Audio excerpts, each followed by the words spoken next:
Assalamualaikum warahmatullahi wabarakatuh. Perkenalkan, di sini kami dari kelompok 5 ingin mempresentasikan tentang sumber biaya pendidikan, pengawasan, dan perencanaan anggaran belanja lembaga pendidikan. Baik, sebelum kami mulai presentasi dari kelompok kami, izinkan saya untuk memperkenalkan kelompok saya terlebih dahulu. Saya sendiri, Rafiur Rahman, sebagai moderator dan juga sebagai pemateri pertama. Di sini ada Sumiati sebagai pemateri kedua dan ada Siti Hamidah sebagai pemateri keempat, ada Muhammad Mahfud sebagai pemateri terakhir dan Samsul Arifin sebagai pemateri ketiga. Baik, di sini saya akan menjelaskan pembiayaan pendidikan. Pembiayaan pendidikan yaitu pendanaan yang diberikan oleh suatu pihak lain untuk mendukung investasi yang telah direncanakan, baik dilakukan sendiri maupun lembaga. Jadi di sini maksudnya yaitu pendanaan yang dikeluarkan untuk mendukung investasi yang telah direncanakan untuk mencapai tujuan tertentu, seperti contoh SPP dan lain sebagainya. Baik, saya di sini akan melanjutkan pemateri yang pertama tadi, yaitu jenis-jenis pembiayaan pendidikan. Di sini ada 4, yaitu biaya langsung, biaya tidak langsung, semua bentuk pengeluaran dalam bentuk uang, dan yang terakhir semua bentuk pengeluaran yang tidak dalam bentuk uang. Maksud dari biaya langsung di sini adalah pengeluaran uang secara langsung yang membiayai jalannya proses penyelenggaraan pendidikan, pengajaran, penelitian, dan pengabdian kepada masyarakat, termasuk biaya yang secara langsung menyentuh aspek dan proses pendidikan biaya rutin. Nah, biaya rutin merupakan biaya yang digunakan untuk membiayai kegiatan operasional pendidikan selama 1 tahun anggaran. Nah, biaya ini digunakan untuk menunjang pelaksanaan program pengajaran, pembayaran gaji guru, personil sekolah, administrasi kantor, pemeliharaan dan perawatan sarana dan prasarana sekolah. Nah, yang kedua di sini adalah biaya tidak langsung. Nah, maksudnya di sini adalah biaya tidak langsung merupakan biaya yang pengeluarannya itu tidak secara langsung. Jika di biaya langsung itu pengeluarannya secara langsung, kalau di biaya tidak langsung di sini adalah pengeluarannya secara tidak langsung. Nah, yang ketiga adalah semua bentuk pengeluaran dalam bentuk uang, yaitu baik secara langsung maupun tidak langsung yang dikeluarkan untuk biaya pendidikan. Dan yang terakhir yaitu semua bentuk pengeluaran yang tidak dalam bentuk uang. Meskipun di dalamnya terdapat nilai dalam bentuk uang, baik langsung maupun tidak langsung yang dikeluarkan untuk kegiatan pendidikan.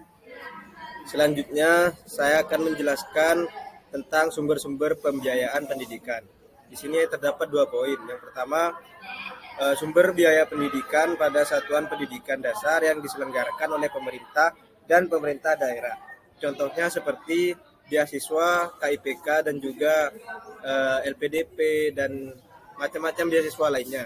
Yang kedua, kemudian dalam pasal 6, sumber biaya pendidikan pada satuan pendidikan dasar yang diselenggarakan oleh masyarakat.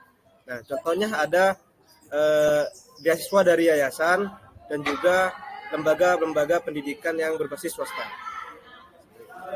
Baik, di sini saya akan melanjutkan dari pemateri sebelumnya, yaitu tentang karakteristik pembiayaan pendidikan. Biaya pendidikan akan selalu naik, tentu saja karena ada upgrading di setiap tahunnya untuk meningkatkan mutu fasilitas sekolah. 2. Biaya terbesar dalam pelaksanaan pendidikan adalah biaya pada faktor manusia. Contohnya itu seperti gaji guru, tenaga pendidik, dan media pada KBM. 3. Unit kos pendidikan akan naik sepadan dengan tingkat sekolah. Biaya akan naik sesuai dengan jenjang sekolah yang dimana setiap jenjang memiliki biaya yang sama.